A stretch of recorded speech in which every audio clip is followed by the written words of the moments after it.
बता रहा हूं आप लोगों को, अगर आप मेहनत करते रहोगे आपका समय जरूर आएगा।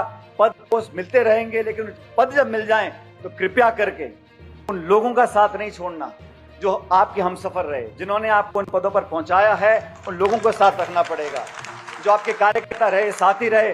कभी कभी पदों में बैठ जाते हैं, समय कम मिलता है, सोच बदल जाती है और बड़े लोग मिल जाते हैं, तो जो पीछे छूट जाते हैं उनकी फिर बद्दुआ लगती है। इसलिए उन सब लोगों को साथ लेकर चलना चाहिए। राजस्थान में जब राज नहीं बदला था तब भी गहलोत पायलट के बीच ऐसी ही जंग दिखाई दे रही थी, और अब जब गहलोत जी विदा हो चुके हैं, उनकी कुर्सी पर बीजेपी के भजनलाल विराजमान हो चुके हैं, तब भी अशोक गहलोत को लेकर सचिन पायलट के तेवर नरम नहीं पड़ रहे।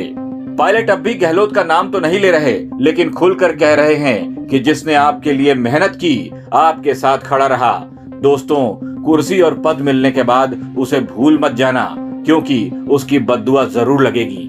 सचिन पायलट ने कल ये बातें तब कही जब एनएसयूआई के नए प्रदेश अध्यक्ष विनोद जाखड़ अपना पदभार ग्रहण कर रहे थे। इस मौके पर नेता प्रतिपक्ष टीकाराम जूली, पीसीसी चीफ गोविंद सिंह डोटासरा भी मौजूद थे। पायलट ने सबका नाम लिया और जो बातें कही उससे तो ऐसा ही लगा मानो अब गहलोत गुट वाले सारे नेता पायलट के खेमे में आ चुके हैं। मेरे उम्र के हैं, लेकिन हम डोटासरा जी, टीकाराम जी और हमने इकट्ठा काम किया।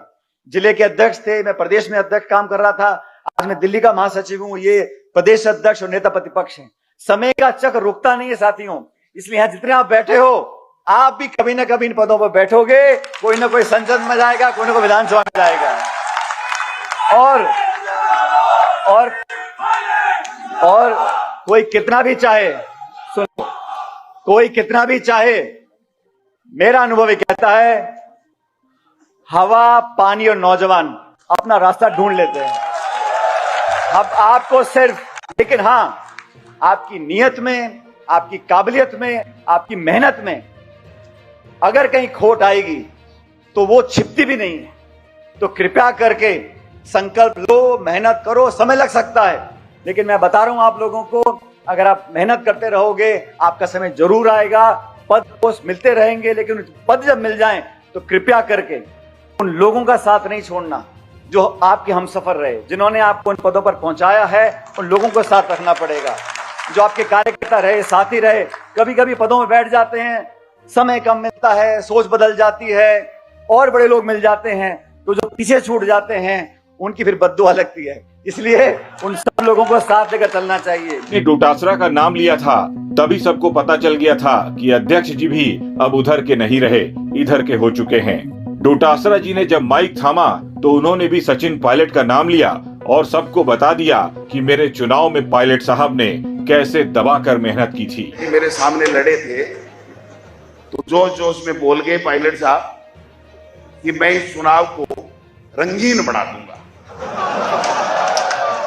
तो गोविंद डोटासरा कहां रुकने वाला था भाई।